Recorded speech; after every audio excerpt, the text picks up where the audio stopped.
Have you ever wondered why a tiny Tokyo apartment smells like a mountain breeze? Why your perfectly nice American home still smells like last night's takeout? Even after spraying this entire can of Febreze, here's the truth nobody tells you. It's not about square footage. It's not about fancy gadgets. In fact, 92% of American households are fighting odors backwards. We cover them up, but in Japan, they stop smells before they start. And the best part? Their secret weapon costs nothing, and you can start using it tonight. 3 years ago, I moved into a 400 square foot Tokyo apartment with paper-thin walls and no closet space. At first, I hated it. My clothes smelled like someone's damp basement. Then my neighbor, an 82-year-old grandmother, taught me something simple. Mizu and Inagasu, let the water flow. This isn't just about cleaning. It's about preventing messes before they happen. No $500 air purifiers. No $80 luxury candles. Just 10 practical habits, like this $5 charcoal bag from Amazon. That changed everything. And trust me, when I show you trick 3, the one about your front door mat, you'll kick yourself for not trying it sooner. Last month, my sister called me in tears. Her neighbors were complaining about that weird smell from her house. She'd tried everything. Plug-in fresheners, sprays, even baking soda in her vents. So I walked her through just 4 of these Japanese habits. 7 days later, she texted me this photo with a message. They apologized to me today? Smells like roses in here. In the next 30 minutes, you'll learn exactly how to stop tracking odors to your front door without yelling at your kids to take your shoes off. Reset your home's air in 10 minutes flat, even when it's 10 degrees below zero in Minnesota. Turn your kitchen into an odor black hole, even while cooking fish. And yes, we'll even talk about how cat litter can save your marriage. Now, before we dive in, ask yourself this. Is your home just a place you sleep, or a place that truly refreshes you? If it's not the second one yet, don't worry. What happens over the next 7 days might surprise you. Let's start with the one thing Japanese homes do the moment you walk through their door. Now, let me tell you something that completely changed how I think about my home. When I first moved to Tokyo, I was convinced Japanese homes stayed fresh because they were filled with expensive gadgets and air purifiers. I spent my first paycheck on a fancy $300 air cleaner, thinking that was a secret. But then I visited Mrs. Yamada's home. She was 78 years old, lived on a modest teacher's pension, and her tiny 500 square foot apartment smelled like a cedar forest after rainfall. No air purifiers, no scented candles, not even an open window. This was during Japan's humid rainy season. I finally asked her secret. She poured us each a cup of green tea and said something that stuck with me forever. Americans fight the smoke. Japanese prevent the fire. You see, in America, we've been taught to mask odors. We buy stronger sprays, fancier plug-ins, more powerful machines. I used to empty an entire bottle of Febreze in my living room every week, thinking I was solving the problem. But I was just covering up the symptoms, like putting perfume on a wound instead of cleaning it. In Japan, they follow a philosophy called Mizu and Inagasu, literally let the water flow. It comes from ancient wisdom about how flowing water never grows stagnant. Instead of fighting bad smells after they appear, they prevent them from forming in the first place. Think about it this way. Imagine your home is a small boat. In America, when water leaks in, we focus on bailing it out. We get better buckets, stronger arms, more people bailing. In Japan, they find where the water is entering and plug the hole. This isn't just about cleanliness. It's about awareness. Mrs. Yamada showed me how she'd check her bathroom after every shower, wiping down surfaces before moisture could settle. She kept her shoes on a small rack just outside her door, not because she was obsessed with clean floors, but because she understood that street dirt carries odors that can linger for weeks. Let me share a perfect example. Last winter, my neighbor John in Cleveland called me frustrated. His basement had that musty smell no matter how many air fresheners he used. He'd spent over $200 on products that promised to eliminate odors. Instead of recommending another gadget, I asked him one question. Where is the moisture coming from? After some investigation, he discovered a small leak in his washing machine hose that had been dripping for months. That constant dampness was creating mold, and that mold was creating the smell. Fix the leak, dry the area properly, and the smell vanished. The real reason Japanese homes never smell bad isn't about wealth or technology. It's about this simple but powerful mindset shift. From reacting to preventing, from covering to eliminating, from treating symptoms to addressing causes. And this brings us to the most powerful tool in this prevention toolkit.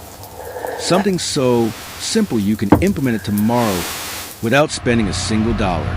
It's what happens the moment you walk through the door of any Japanese home.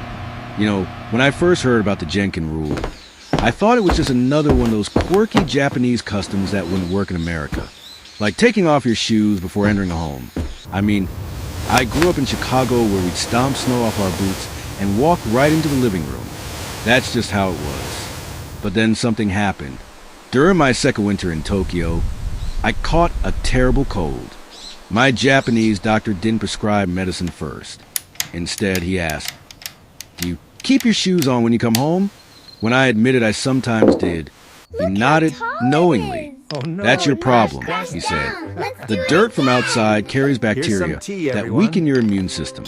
Your home should be your sanctuary, not an extension of the street." That's when I truly understood the Genkan. It's not just a sunken entryway in Japanese homes. It's a boundary, a physical and mental line between the outside world and your personal sanctuary. Here's why this matters more than you think. Researchers at the University of Arizona found that 93% of the dirt and bacteria in American homes comes from the soles of our shoes. Think about that for a moment. Almost all the grime in your living room walked in on your feet. We're literally tracking in pesticides from lawns, car exhaust chemicals, dog waste bacteria, and who knows what else from public restrooms. I remember my friend Robert in Boston telling me about his no shoes policy. His wife had severe allergies, and nothing seemed to help until they tried this simple rule. Within 2 weeks, she was sleeping through the night without allergy medication. Robert joked, "We spent thousands on air purifiers when we should have just bought a shoe rack."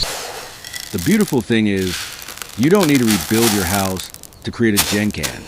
My neighbor Patricia in Portland transformed her entryway for under $40. She bought a simple IKEA shoe rack for $29, 2 pairs of comfortable indoor slippers for $8 each, and a 3M welcome mat that catches 85% of dirt before it enters. Total investment? Less than you'd spend on 1 bottle of fancy floor cleaner. But here's where most Americans make a critical mistake. They put the shoe rack right by the door, and then step from it onto their living room carpet. That's like washing only one hand and calling it clean. See this? Even after wiping your feet, your shoes still carry particles that scatter with every step. That's why in Japanese homes, there's a clear boundary, a physical step up, that marks where outside ends and inside begins. Without that step, Patricia added a colorful rug just inside her door that's easy to wash. She calls it her transition zone. After I implemented this in my own home back in Seattle, something remarkable happened. My carpet stayed cleaner 3 times longer. The musty smell that always lingered in my entryway, gone. And my housekeeper actually commented, "Whatever you're doing differently, it's making my job much easier." That's when I knew this was working. But the Genkan Rule taught me something deeper than just cleanliness. It taught me the Japanese concept of kirai, which means both clean and beautiful. They don't separate the two. When your space is free of outside dirt, it doesn't just look better, it feels better. It creates a mental shift the moment you step inside. That boundary between work and home, stress and peace. It starts right at your front door. When my sister tried this, she told me something that stuck with me. I never realized how much negative energy I was carrying on my shoes until I stopped doing it. Now, when I come home, it really feels like coming home. And speaking of fresh starts, there's another Japanese morning ritual that works hand in hand with the Genkan Rule. It costs absolutely nothing, takes just 10 minutes, and completely transforms the air in your home. no matter how cold or hot it is outside. Tomorrow morning, before you even make your coffee, I'll show you how the simple practice can make your home smell like a mountain forest, even if you live in downtown Manhattan. It's so simple. You'll wonder why no one ever taught you this before. Let me tell you about the most powerful air freshener in Japan. It costs nothing. It requires no batteries. And you probably already have it in your home right now. This salmon is when I first moved to delicious, Tokyo, Father. I noticed something strange about my elderly neighbor Hiroshi-san. Every single morning at 6:15, rain or shine, winter or summer, he would open every single window in his tiny apartment wide, even during Japan's freezing winters. I thought he was crazy, but his home always smelled like a pine forest after rainfall. One snowy morning, I finally asked him why he did this ritual. He smiled and said, "This is Azora Dekanki, breathing with the open sky. Your home needs to breathe just like you do." He explained that overnight, our homes accumulate moisture from breathing, cooking, even sleeping. This trapped humidity becomes a breeding ground for that stale, musty smell we all know too well. Science proves Hiroshi-san right. Indoor humidity above 65% creates the perfect environment for mold and mildew to grow. But just 10 minutes with windows open can drop that humidity below 50%, where these smell-causing organisms simply cannot survive. It's not about bringing in fresh air. It's about releasing the stale, humid air that's been trapped all night. When I moved back to Denver last year, I faced a problem. Colorado winters can drop to 10 degrees below zero. How could I possibly open windows then? Hiroshi-san had already prepared me. He taught me the American adaptation. Open just one window on each side of your home for 5 minutes with a simple $20 box fan facing outward. Those 5 minutes pull stale air out while allowing just enough fresh air in. I tested this with a humidity monitor. My living room dropped from 68% to 48% humidity. The difference was remarkable. But here's where I made it even more powerful. Every Thursday morning, Hiroshi-san futon day, he would hang his bedding on his tiny balcony. "Sunlight is nature's disinfectant," he'd say. I don't have a balcony in Denver, but I bought a $12 mesh laundry bag from Bed Bath & Beyond. Now, every Thursday, I hang my pillows and comforter in the sun for 2 hours. Not only does it eliminate that sleepy smell from bedding, but my allergies have improved dramatically. My friend Martha in Michigan was skeptical. At 68, she worried about heat loss during harsh winters. So we modified the ritual for her. We set a timer for just 4 minutes. She opens her south-facing kitchen window with the fan, while keeping other rooms closed. She put her morning coffee on hold for those 4 minutes. She calls it her daily appointment with fresh air. After 2 weeks, she texted me, "My grandchildren actually want to visit Grandma's house again." This morning ritual taught me something profound beyond clean air. It taught me about rhythm. Just as our bodies need daily renewal, washing our faces, brushing our teeth, our homes need renewal too. That 10 minutes of open windows isn't just about eliminating odors. It's a moment of mindfulness. It's where I stand at my window with my morning tea, listening to birds wake up, watching my neighborhood come alive. And it creates a beautiful side effect I never expected. Starting my day by caring for my home sets the tone for how I'll care for everything else that day. My plants get watered. My kitchen counters stay cleaner. It's like that first domino that makes everything else fall into place. But here's what Hiroshi-san emphasized most. Humidity control doesn't end when you close your windows. In fact, moisture is constantly working against us. In our closets, under our beds, in the corners we rarely check. And this brings us to Japanese homes' invisible weapons against humidity. You know what Hiroshi-san used to say about humidity? Moisture is like an invisible guest, he'd tell me. If you don't introduce it to sunlight regularly, it becomes a permanent resident, and not a pleasant one. When I moved to Seattle, I quickly learned why Japanese homes take humidity so seriously. That first damp winter, I woke up to find fuzzy white mold growing on my leather shoes. Not just a spot, my entire shoe collection was developing what looked like tiny snowflakes. I called Hiroshi-san in panic. He didn't suggest bleach or expensive cleaners. Instead, he asked, "Do you have any charcoal?" That's when I discovered Japan's secret weapon against moisture. Not high-tech machines, but simple, ancient materials working silently in the background. Most Americans think of those $120 mini dehumidifiers when they hear Japanese moisture control. And yes, brands like Muji and Dakin make beautiful ones that last 10 years or more. But Hiroshi-sen showed me something more accessible. Take Sumi Bamboo Charcoal.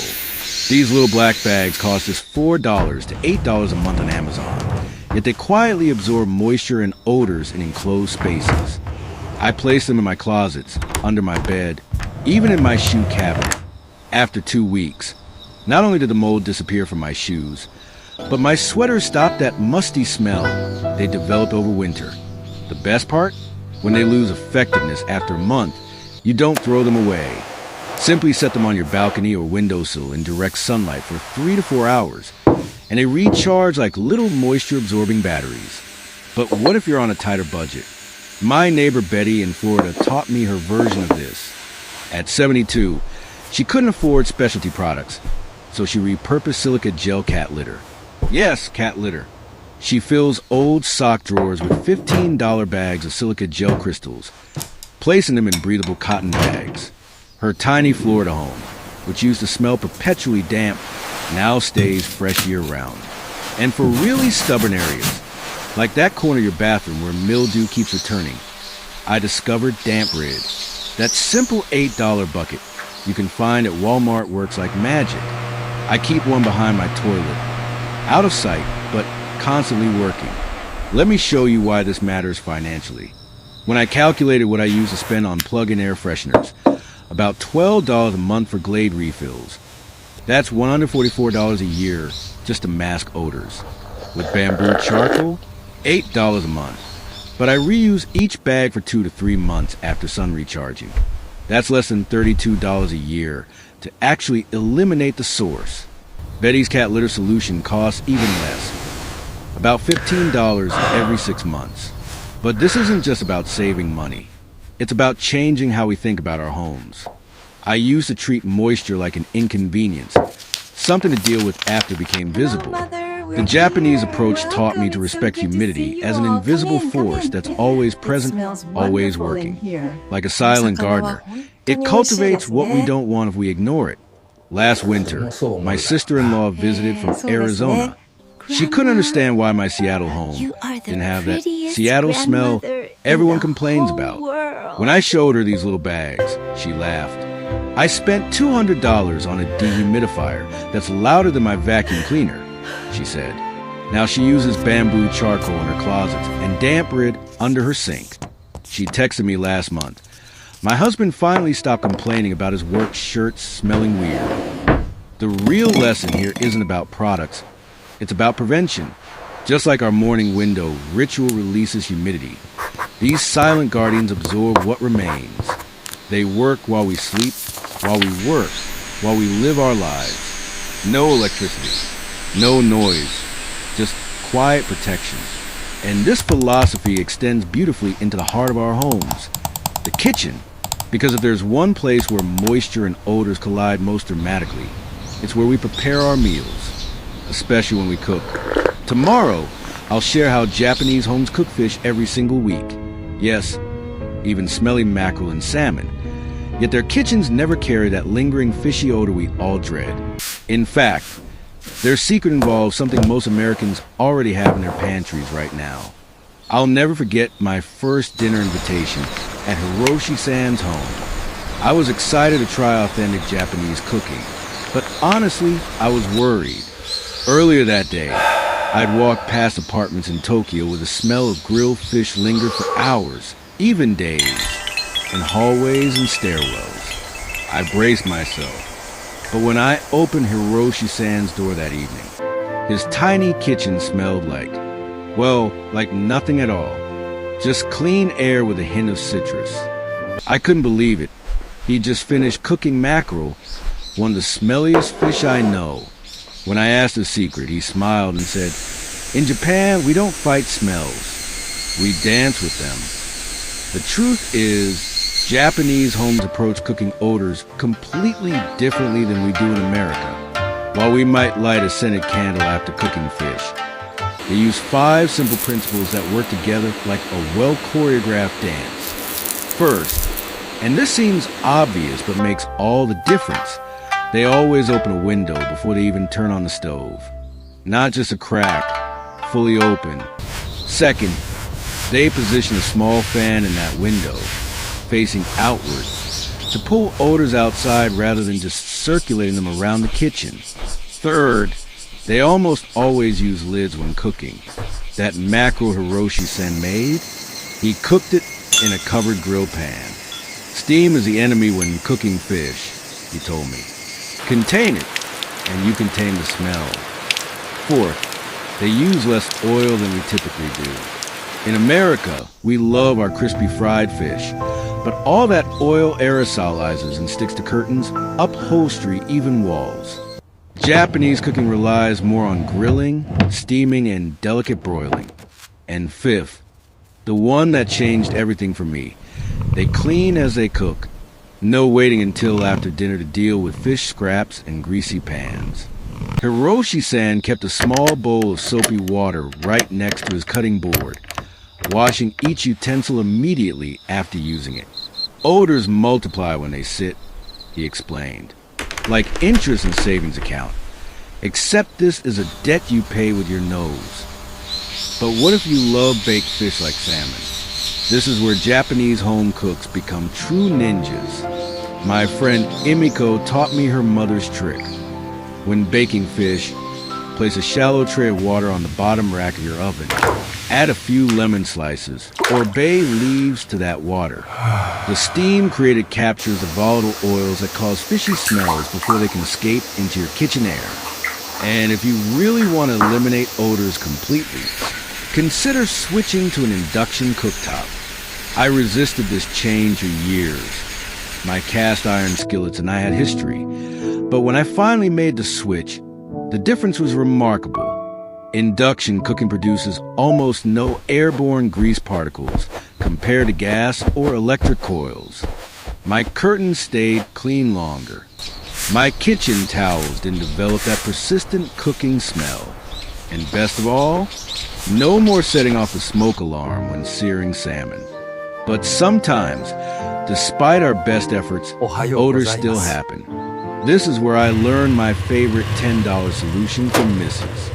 Tanaka, the cooking teacher at my local community center in Kyoto. She keeps what she calls her cleaning orchestra ready at all times. White vinegar, baking soda, and microfiber cloths. After cooking fish, she sprays a mixture of equal parts vinegar and water on countertops, stovetop, and sink. Then she sprinkles a little baking soda on stubborn spots. They sing together. She says, 5 minutes later, she wipes everything down with a damp microfiber cloth. The vinegar neutralizes odors at a molecular level, while baking soda absorbs what remains. No fancy chemicals, no expensive sprays, just science your grandparents would recognize. And let's not forget the refrigerator, the silent odor spreader in many American homes. Hiroshi-san taught me to place a small bamboo charcoal bag in my fridge, just like we discussed for closets and bathrooms. But his special touch? A small bowl of brewed green tea leaves. After your morning tea, don't throw those leaves away. Put them in a dish in your refrigerator. The tannins in green tea neutralize odors naturally. Every Sunday, I wipe down my refrigerator shelves with cool green tea instead of harsh chemicals. My leftovers taste fresher.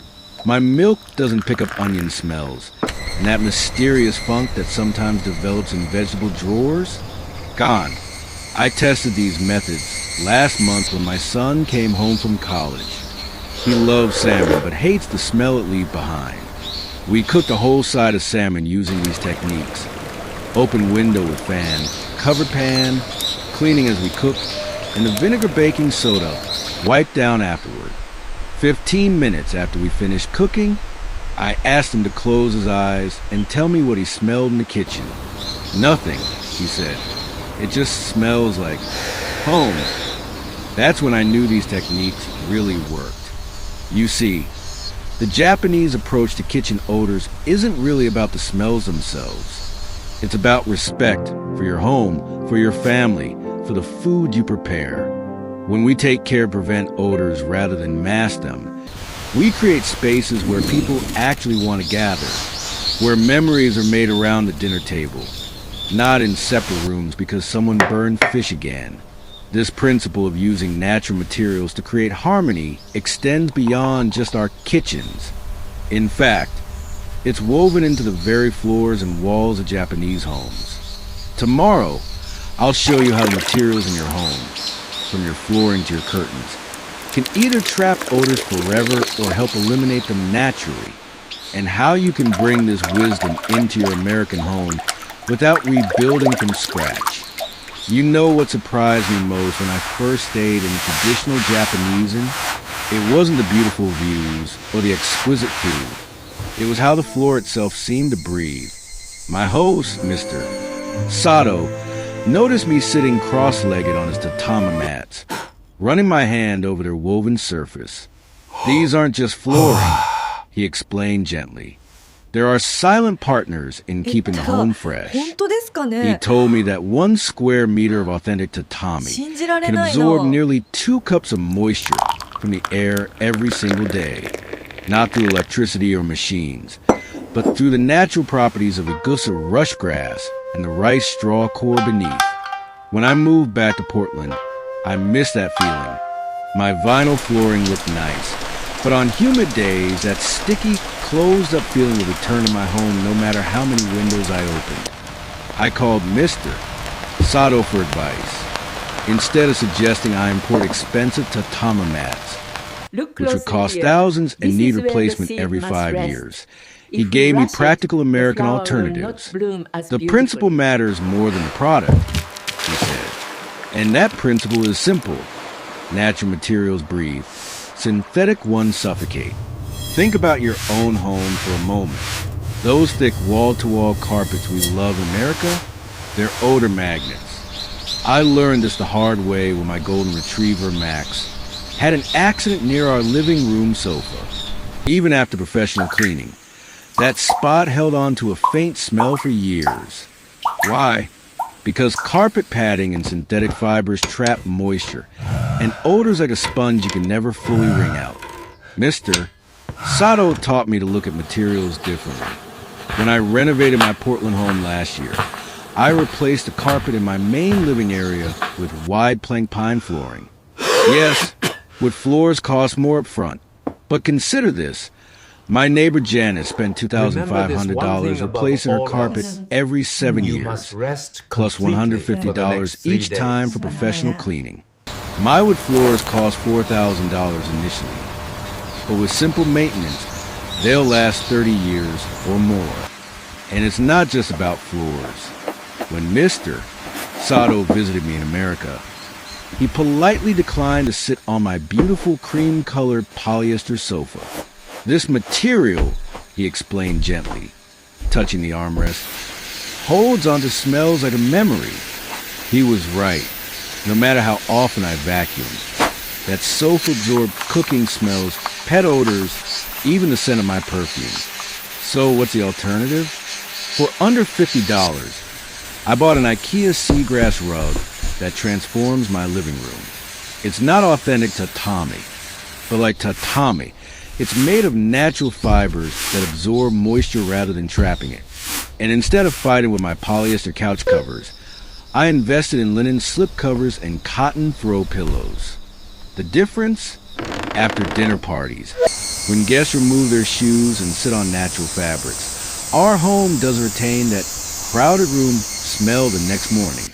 My favorite transformation was in my bedroom closet.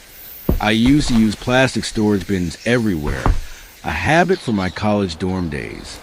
But plastic traps moisture, and moisture breeds that musty smell that transfers to all your clothes. Following Mr. Sato's advice, I switched to cedar chests and cotton storage bags. Not only do they keep my sweaters smelling fresh, but the cedar actually repels moss naturally. No more mothballs. But here's the most important lesson, mister. Sato taught me about materials. It's not about creating a perfect Japanese home in America. It's about understanding why certain materials work with nature rather than against it. Last winter, during Portland's rainy season, I noticed something remarkable. My home didn't develop that familiar damp smell. The wood floors felt warm under bare feet. The linen curtains didn't hold onto cooking odors. Even my cotton bed sheets seemed to breathe better. It wasn't magic. It was material science working quietly in the background. This realization changed how I shop for everything now. When I need a new bath mat, I look for cotton or bamboo instead of synthetic rubber backing. When choosing furniture, I consider not just how it looks, but how it will interact with my home's air quality. These choices aren't always the cheapest up front, but they save money and frustration in the long run. You see, the Japanese approach to natural materials reveals something profound. Here's some tea, everyone. Our homes aren't just spaces we occupy. They're living environments that respond to what we bring into them. Every material we choose either contributes to a home that breathes or one that suffocates. And this brings us to what might be the most surprising secret of all. Because even with the best materials, a home can't breathe if it's overcrowded with too many things. Tomorrow, I'll share how I reduce the contents of my Portland home by 40%. Not through extreme minimalism or throwing away sentimental items, but through a simple Japanese checklist that transformed how I think about every object I own, and how this unexpected decluttering journey made my home smell fresher without adding a single air freshener. You know what, mister?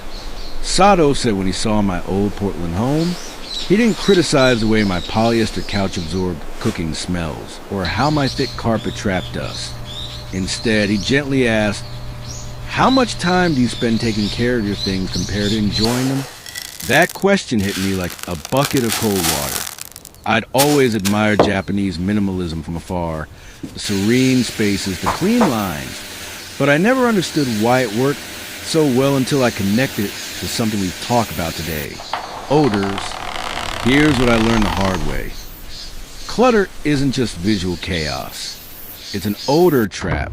Every object in your home, especially in humid climates like Seattle or Florida, creates tiny microclimates where dust gathers and moisture settles. That beautiful antique sideboard you inherited, if it's always slightly damp underneath, it's silently breeding that musty smell we've all tried to eliminate with sprays. I used to follow the popular decluttering advice, the "does it spark joy" rule. But let me be honest with you. My grandma's china cabinet definitely sparked joy, yet it collected dust in every crevice and held on to cooking smells like a memory. Joy wasn't enough. What I needed was a practical filter. So I developed what I now call the cleanability test. Before keeping anything in my home, I ask 3 questions. First, does it spark joy? Yes! That part still matters. Second, do I use it regularly? Be honest here. Those bread machines collect more dust than flour. The third question changed everything for me. Can I easily clean it? That last question is rarely discussed in American minimalism circles, but it's second nature in Japan. My friend Emiko explained it beautifully. In America, you buy things that are beautiful but difficult to maintain. In Japan, we value things that are easy to care for, even if they're simple. When I applied this to my own home, the results surprised me. I had 3 sofas in my Portland house. Yes, 3. One in the living room, one in the family room, and a small love seat in my office for guests who never came. Each sofa had thick upholstery that trapped pet hair, cooking odors, and dust. Every month, I'd spend $120 on professional cleaning for just these pieces. Following my cleanability checklist, I asked, do I really need 3 sofas? Can I clean them easily? The answer was obvious. I kept just one comfortable sofa in the main living area, A simple design with removable, washable covers. The difference wasn't just visual. The air in my home changed. Without those extra fabric surfaces trapping odors, my house felt lighter, fresher. I applied the same principle to my kitchen cabinets. Goodbye. 37 mismatched coffee mugs collected over 20 years, each one needing washing, drying, and storing away that made dust settle behind them. Hello, 8 matching mugs that fit perfectly in one cabinet. I can actually clean properly. But the real breakthrough came with what I call the 30-day declutter game. Instead of overwhelming myself with weekend-long purges that left me exhausted, I simply committed to filling one trash bag every single day for 30 days. Not with major items at first. Just the small things that collect without us noticing. Expired spices that had lost their scent, old magazines with musty pages, duplicate kitchen gadgets. My neighbor Carol, who's 68 and lives alone in a beautiful but cluttered Victorian home, tried this with me. On day 14, she called me in tears. Not because she was sad, but because for the first time in years, she could see the entire surface of her dining room table. That smell I thought was just old house, she told me. It's gone. I realized now it was coming from all those half-used craft supplies in the corner. Here's what nobody tells you about decluttering. It's not about having less. It's about making room for what matters, including fresh air. Every object we remove creates more space for air to circulate, for sunlight to reach surfaces, for moisture to evaporate before it becomes a problem. And this leads us to something even more powerful than decluttering alone. Because even in the most minimal Japanese home, freshness isn't just created by having fewer things. It's maintained by a daily ritual so simple, most Americans overlook it completely. Tomorrow, I'll share the invisible evening reset that takes just 7 minutes but transforms your home overnight. It's not about scrubbing floors or doing laundry. It's about 4 small habits performed in sequence that ensure you wake up to a home that feels completely renewed. And the best part? My 83-year-old aunt has been doing this ritual for 50 years. Even when her arthritis makes movement difficult. If she can do it, you absolutely can too. When I first moved to Kyoto, I noticed something peculiar about Mrs. Tanaka's home, no matter what time of day I visited. Even after she'd been cooking all afternoon, her tiny apartment always smelled like a forest after rain. One evening, I stayed late helping her prepare dinner for her grandson's birthday. As we finished the meal and cleared the table, I expected the usual post-dinner chaos I knew from my American home. But instead, something remarkable happened. At exactly 8:03 p.m., without even looking at a clock, Mrs. Tanaka began what she called her invisible reset. First, she washed every dish and wiped every surface. Not with harsh chemicals, but with a simple cloth and warm, soapy water. Dishes left overnight don't just grow bacteria, she explained as she worked. They release moisture into your kitchen air, and that moisture carries their memories with it. Then came what surprised me most. At 8:06 p.m., she walked to her small trash bin, tied it closed carefully, and immediately took it outside to the community dumpster. Not tomorrow morning, not when it was full, every single night. Smells don't wait for convenient timing, she said with a gentle laugh. They work while we sleep.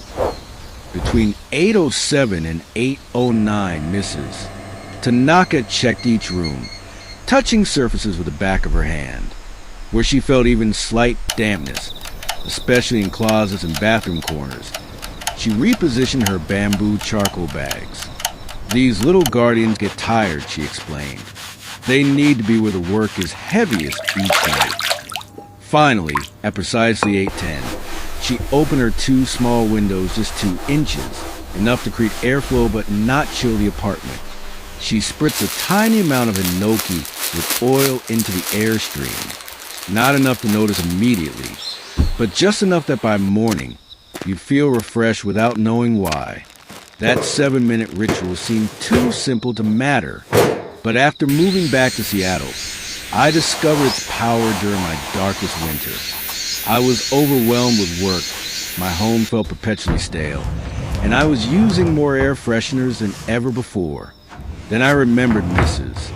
Tanaka's evening reset. I set a timer on my phone for 7 minutes after dinner. The first night felt impossible. My kitchen counters were piled high. My trash hadn't been taken out in 3 days, and I couldn't find my charcoal bags under the clutter.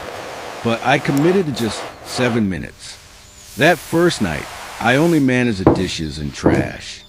By the 5th night, I completed the full ritual. The change wasn't dramatic overnight, but within 2 weeks, my morning coffee tasted better because my kitchen smelled cleaner. My bed linen stayed fresher longer, and my housekeeper actually commented, "Whatever you're doing differently in the evenings, it's making my Tuesday visits much more pleasant."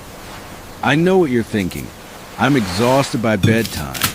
How can I add another chore? My neighbor Helen, who's 73 and has arthritis in both hands, felt the same way. So we adapted Mrs. Tanaka's ritual to fit American realities. Her 7-minute reset looks different than mine. Minutes 1 to 2, she loads her dishwasher, no hand washing necessary, and wipes just a stove and sink with a microfiber cloth. Minutes 3 to 4, she has a small wastebasket in her kitchen that only holds smelly trash, food scraps and coffee grounds, which she takes directly to her outdoor bin. The rest of her trash can wait. Minutes 5 to 6, she checks just 2 critical spots: the bathroom sink cabinet and her bedroom closet corner, places where Seattle humidity loves to hide. She keeps charcoal bags ready in both spots. Minutes 6 to 7, her apartment building doesn't allow open windows overnight, so she uses a small $15 air circulator fan for exactly 2 minutes, then spritzes just 2 pumps of essential oil on her bedroom pillow. Helen's words changed how I view this ritual. It's not about perfection, she told me over tea last month. It's about respect for myself, for my home, for tomorrow's version of me who deserves to wake up to fresh air. This evening reset taught me something profound beyond fresh air.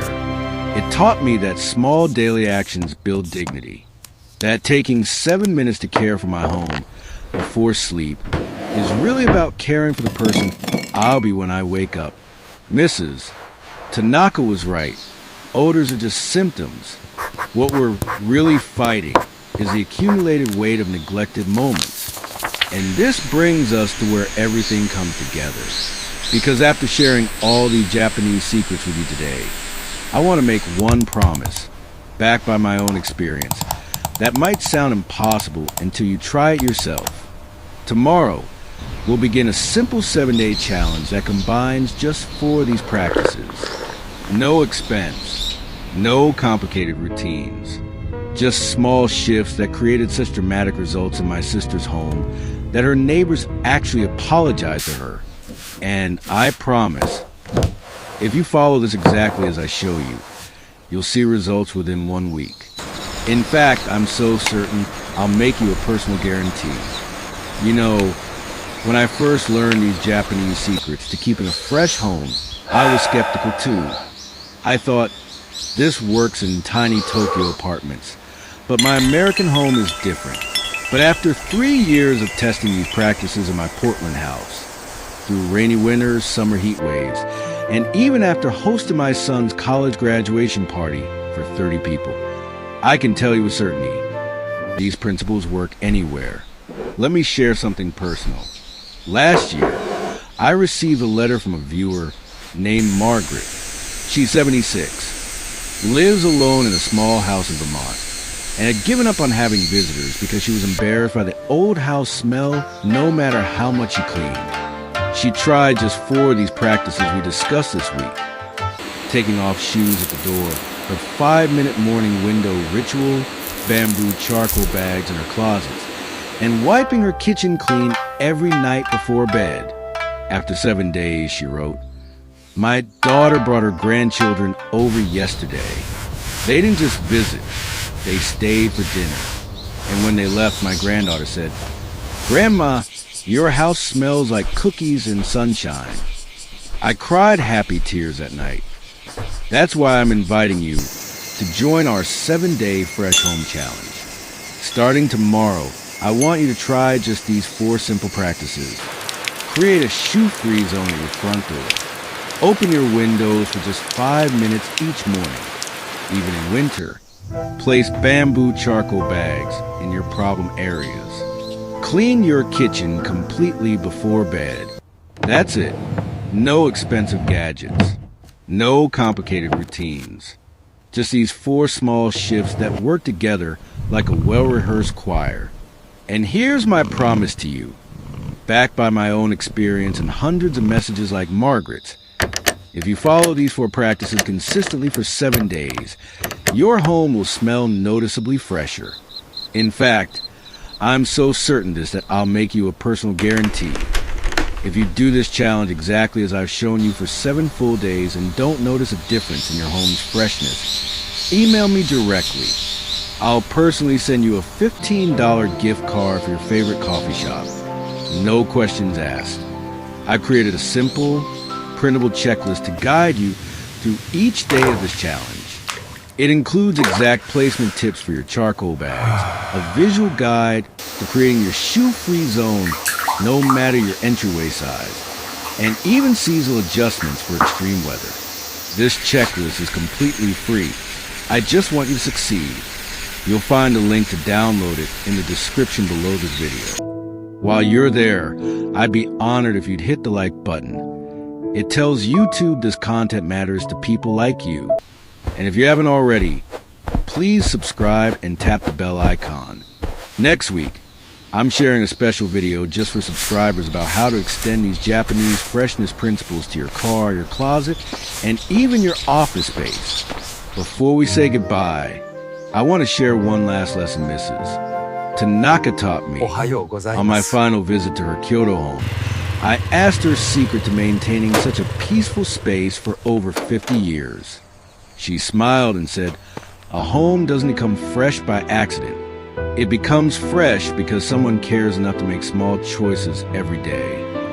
Those words change how I see my home, not as a place I maintain, but as a living space I nurture. Those 7 minutes each evening aren't just about preventing odors. They're my daily expression of care for the people I love who live here with me, and for future me who deserves to wake up to fresh air. I know change can feel overwhelming, but remember Margaret in Vermont. Remember my sister whose neighbors apologized to her. Remember your own home, not as it is today, but as it could be in just 7 days. Start small tomorrow morning. Open one window while you make your coffee. Take your shoes off at the door when you come home. That's enough. One small choice today creates the momentum for tomorrow's choices. I'm truly grateful you spent these 30 minutes with me today. Your home isn't just where you live. It's your sanctuary, your refuge, the backdrop to your most precious memories. It deserves to be a place that truly refreshes you, not just houses you. I can't wait to hear about your 7-day journey. Share your before and after stories in the comments. I read every single one. And if you know someone whose home could use some fresh air, please share this video with them. Sometimes the greatest gift we can give someone is the permission to try something new in their own home. Thank you for watching. Until next time, may your home always smell like fresh beginnings.